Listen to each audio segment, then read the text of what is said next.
Amélie de Montchalin, bonjour. Bonjour. Merci d'être avec nous. Ministre de la fonction publique et de la transformation. Nous parlerons tout à l'heure pouvoir d'achat des fonctionnaires. Amélie de Montchalin, le virus, le taux d'incidence, c'est-à-dire le nombre de personnes qui sont infectées par le virus, de nouveaux cas. Le taux d'incidence repart à la hausse. Et sérieusement, depuis quelques jours maintenant, particulièrement chez les 20-30 ans, comme l'été dernier, comme en Catalogne, comme dans d'autres pays d'Europe. Alors, la question est posée, la vaccination obligatoire des soignants est en débat. Vous êtes ministre de la fonction publique. Je rappelle que la fonction publique hospitalière, ce sont les soignants. Amélie de Montchalin, est-ce qu'il faut vacciner obligatoirement tous les soignants en France ? D'abord, effectivement, il faut que nous accélérions la vaccination. Pas parce que c'est pour faire plaisir au gouvernement, pas parce que ce serait l'acte, de certains militants. Moi, j'appelle solennellement aujourd'hui, à votre micro, tous les Français, quel que soit leur âge, et évidemment tous les agents publics, à se faire vacciner. Se faire vacciner, c'est avoir moins de chances d'être contaminé, c'est avoir moins de chances de contaminer les autres, c'est avoir moins de chances d'aller à l'hôpital, et donc c'est réduire ses chances, on doit le dire clairement, de mourir. Parce qu'on a eu énormément de morts dans cette épidémie. Et donc, oui, nous avons aujourd'hui un objectif, c'est que les lieux où l'on se soigne, les hôpitaux, les EHPAD, ne soient pas des lieux où on attrape le virus. Et c'est pour ça qu'avec le Premier ministre, Olivier Véran, on est très clair, il faut qu'on puisse accélérer la vaccination des soignants. Aujourd'hui, dans les EHPAD, il y a certains endroits où il n'y a même pas la moitié des soignants qui sont vaccinés. Si nous n'arrivons pas à le faire par l'incitation, la facilitation, alors il faudra le rendre obligatoire. Après, hier, vous voyez, j'ai réuni les organisations syndicales. Et avec le Premier ministre, j'ai décidé de prendre nos responsabilités. C'est-à-dire de faciliter très concrètement la vaccination pour les agents publics qui, pour l'instant, ne sont pas vaccinés. Parfois, il y a des raisons pratiques, parce que le centre de vaccination est très loin, parce que dans l'organisation de travail, c'est compliqué. Donc, on va faire venir des centres de vaccination au pied des lieux de travail dans certains territoires. Mais on a aussi levé toutes les freins qui peuvent exister, en s'assurant que personne ne perde de salaire, qu'il n'y ait pas de jour de carence, qu'il n'y ait pas, au fond, de freins financiers à s'absenter pour aller se faire vacciner ou aller faire vacciner ses enfants quand on en a des enfants ou quand on a des effets secondaires. Donc moi, ma mobilisation d'aujourd'hui, déjà, c'est de lever tous les freins pratiques, financiers, c'est d'appeler solennellement, je le refais, l'ensemble des Français et l'ensemble des agents publics à se faire vacciner. Et si nous n'arrivons pas pour les soignants, pour qui c'est une obligation professionnelle, alors nous devrons en passer par l'obligation, ce qui est déjà le cas pour d'autres Amélie vaccins. de Montchalin, soyons clairs. Est-ce que vous êtes favorable à la vaccination obligatoire pour tous les agents publics ? Pour tous les agents publics, ce serait, je pense, disproportionné, parce qu'il y a beaucoup d'agents publics qui ne sont pas dans des situations... Pas d'enseignants, pas de personnel travaillant dans les écoles pour préparer la rentrée prochaine. D'abord, ce que je dis, vous savez, pendant des mois et des mois, les syndicats, les agents publics, de manière légitime, ont demandé aux différents ministres de la protection. Des masques, des mesures barrières. La meilleure protection aujourd'hui qu'on puisse leur accorder, c'est le vaccin. On est d'accord. Aujourd'hui, je prends des dispositions pour qu'il n'y ait aucun frein à se faire vacciner. Êtes-vous favorable, je vous repose la question, à la vaccination obligatoire pour tous les agents publics ? Aujourd'hui, la priorité, c'est les soignants. Et la priorité, c'est que l'ensemble de la population se fasse vacciner. Alors, êtes-vous favorable à la vaccination obligatoire pour les soignants ? Pour les soignants, oui, j'y suis favorable. Si nous n'arrivons pas dans les tout prochains jours à passer le cap de l'immunité nécessaire pour que, je le répète, quand on va dans un hôpital, quand on va dans un EHPAD, on n'attrape pas le virus parce que les uns et les autres ne seraient pas suffisamment vaccinés. Une loi est en discussion. Un projet de loi sera en discussion à l'Assemblée nationale, pas encore, mais prêt, en discussion à l'Assemblée nationale la semaine prochaine. De toute façon, pour qu'il y ait obligation, il faut qu'il y ait loi. Oui, Et donc, vous savez que le Premier ministre réunit jeudi l'ensemble des forces politiques, qu'effectivement nous préparons à toutes les éventualités, et que, évidemment, si nous devons en passer par une obligation parce que nous ne voyons pas l'accélération se produire, alors il faudra une loi. Donc une loi parce que nous sommes un pays démocratique, Monsieur Bourdin. Oui, une loi est prête. Une loi est en cours d'être écrite pour que, si nous devons l'activer, nous puissions le faire rapidement. Rapidement, ça veut dire quand ? Ça veut dire avant la fin du mois ? Exactement. Avant la fin du mois. C'est pour ça qu'il y a des consultations. Donc en discussion à l'Assemblée nationale la semaine prochaine ou la semaine d'après. C'est pour ça que, vous savez, dans la crise, on a toujours été extrêmement réactifs. Si la vaccination est rendue obligatoire pour les soignants, ceux celles et ceux qui n'accepteront pas d'être vaccinés seront sanctionnés? Vous savez, c'est comme le vaccin pour l'hépatite B. Oui. Aujourd'hui, quand vous êtes soignant, vous devez être vacciné contre l'hépatite B. Oui. Si vous ne l'êtes pas, eh ben, vous ne pouvez pas exercer vos métiers de soignant. Vous pouvez faire d'autres choses. Vous pouvez travailler dans des endroits où vous ne voyez pas de patients. Mais les Donc, règles sont connues. Des Les mutations et des sanctions. Mais les professionnels de la santé connaissent très bien les règles. Oui, il y aura On donc ne des peut- sanctions prévues dans la loi. Il y aura des conséquences. Si votre métier vous oblige de faire quelque chose que vous ne faites pas, alors vous ne faites pas votre métier exactement pareil. C'est tout. C'est assez simple à comprendre. Le but, c'est pas de stigmatiser quiconque. C'est pas de pointer le doigt sur quiconque. Oui, C'est de considérer qu'en France, quand on va dans un hôpital pour se faire soigner, quand on est une personne âgée, quand on est soi-même peut-être avec un système immunitaire défaillant parce qu'on est très âgé, qu'on a pu être soi-même vacciné, mais qu'on reste fragile, vous ne pouvez pas, et nous ne pouvons pas, nous, responsables politiques, faire prendre de risques à des Français parce que ceux et celles qui ont la responsabilité de les soigner ne sont pas assez vaccinés. Je le redis, quand Irène Frachon, oui, ce matin, une personne que beaucoup de Français Oui. connaissent, oui. dit avec beaucoup de solennité, beaucoup même de sens pratique. À l'origine, elle a dénoncé le scandale du Mediator. Oui, C'est une femme que des Français écoutent. pneumologue. J'aimerais à Brest. qu'on écoute Oui. davantage ceux et celles qui ont des messages rationnels, des messages de protection, des messages qui montrent que c'est notre meilleure arme contre ce virus et contre tout ce qui nous a empêchés de vivre normalement depuis 15 à 18 mois. On ne fait pas ça à nouveau pour faire de la politique.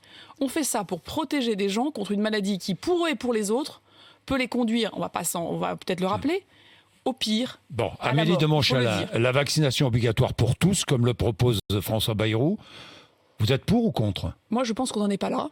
Je pense Bon, qu'il y a on beaucoup n'en de est pas là. Français, d'ailleurs, si vous regardez, qui veulent se faire vacciner et qui Oui. ne le sont pas encore. On a les doses. On Et- a la possibilité de se faire vacciner aujourd'hui, Et Amélie de donc, c'est Montchalin. pour ça qu'on va bouger les lieux de vaccination sur les lieux de vacances. C'est pour ça qu'on Bon. va mettre des lieux de vaccination en bas des lieux de Autre- travail. Alors, autre question, le pass sanitaire, faut-il étendre le pass sanitaire? Pourquoi? Parce que la fracture sociale, une fracture entre les Français risque de se produire à la rentrée, entre ceux qui sont vaccinés et ceux qui ne sont pas vaccinés. Est-ce que vous imaginez quelqu'un de vacciné forcé à rester à la maison, confiné, C'est- alors que celui qui n'est pas vacciné sera lui aussi confiné Mais- à la maison? C'est pour ça que d'abord, si Oui. tout le monde est vacciné, la question ne se posera Oui. pas. Oui, Deux, si tout le monde est vacciné, mais tout le monde ne sera pas vacciné à la non, rentrée. mais deux, c'est un débat que vous posez en des termes qui sont d'abord des termes démocratiques. Oui. C'est des choix qui ne se prennent pas juste de part et Non. d'autre d'un micro. Non, mais d'accord. Ça mais demande vous êtes un ministre débat. de la République. Et donc, vous- ministre de la République, oui, Oui. c'est un débat que nous voyons bien, que nous devons organiser de manière méthodique. C'est d'ailleurs pour ça, à nouveau, que le Alors, Premier ministre pourra-t-on consulte- imaginer, comme ça se produit ailleurs, dans le monde, pourra-t-on imaginer, je sais pas, des bars, des restaurants, des théâtres, des cinémas interdits à celles et ceux qui ne sont pas vaccinés? C'est une question posée et le Premier ministre l'a posée aux différentes forces politiques. C'est une réflexion qui doit progresser, là, pour le coup, dans le consensus. Vous n'êtes pas contre, là, Mais moi, cette solution? je ne suis pas contre des choses qui sont perçues comme Bon. efficaces et qui font, comme vous l'avez dit, que l'on peut respecter une forme d'unité nationale. Parce À que Nice dans cette crise, vous le savez, Oui. le pire, c'est la Oui. division. Alors, à Nice, un label permettra aux clients des commerces et restaurants de savoir si le personnel est vacciné. C'est une bonne initiative? Là, moi, vous savez, à nouveau, évitons les mesures qui stigmatiseraient. Il ne s'agit Mais pas de le but, stigmatiser. le but, à nouveau, Il s'agit c'est que d'informer, pardon. si tous les Français Il s'agit d'informer le beaucoup client. plus massivement se Oui. vaccinent, il n'y aura pas besoin de mettre des Mais pourquoi étiquettes. avoir peur en permanence de fragiliser les Français, d'inquiéter les Français? Mais Pourquoi? Parce que moi, j'ai une peur, Monsieur Bourdin. J'ai Oui, une laquelle? peur très franche. Laquelle? C'est que notre pays se divise, c'est que l'unité nationale Il ne est soit déjà pas là. divisé. C'est Il que est la déjà relance divisé, Amélie ne de se produise Montchalin. pas. Et donc, nous devons utiliser tous les outils pour que, dans cette phase de relance, on l'espère, sortie de crise, nous fassions bloc. Et donc, vous aurez, en tant que ministre de la République, comme vous dites, Oui. eh bien, un engagement. C'est Oui. que nous travaillons avec beaucoup de dialogue, beaucoup de débats, beaucoup de dialogue social en ce qui me concerne, pour que nous ne stigmatisions personne, mais que chacun puisse prendre ses responsabilités et comprendre que ce qui lui est proposé, ce n'est pas une injonction liberticide, c'est au contraire une protection pour que la vie culturelle, éducative, sociale puisse reprendre. Et j'y mets beaucoup de conviction parce que on a vécu 15 mois, 18 mois très difficiles. Vous savez, les 5 millions d'agents publics dont je vous parle, des hommes et des femmes qui parfois ont des métiers inconnus, qui ont fait des métiers difficiles.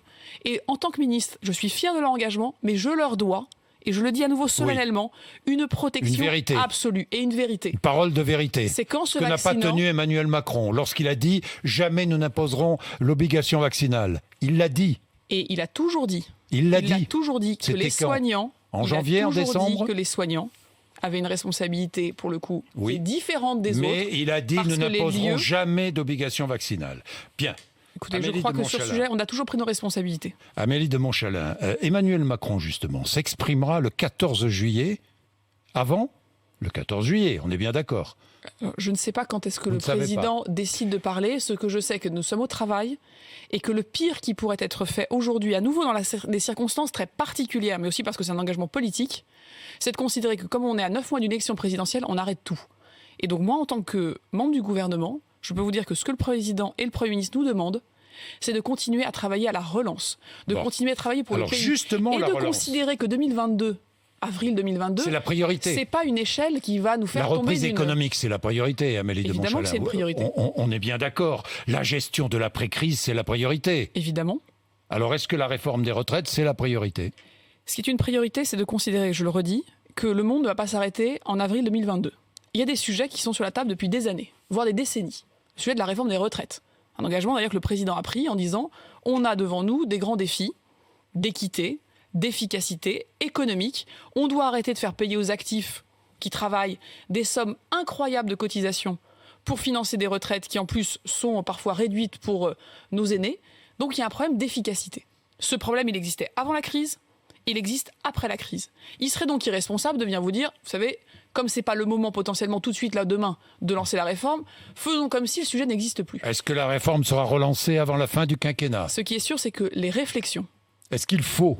Il faut réfléchir. Est-ce qu'il faut la relancer ? Et il faut relancer les questions qui sont comment on travaille plus dans notre pays ? Oui. Comment, vous voyez, en tant que ministre de la fonction publique, je parlais du sujet qui nous concerne. Oui. Tout le système de rémunération des fonctionnaires aujourd'hui, sur le sujet à la fois des salaires, on va y revenir j'imagine, mais également sur le sujet des retraites, nécessite qu'on le pose à plat. Est-ce que vous savez que... Donc terminer les régimes... Non, mais terminer les régimes spéciaux. Mais terminer le fait, par exemple, que quand vous êtes fonctionnaire, parfois la moitié de votre salaire ne cotise pas aux retraites.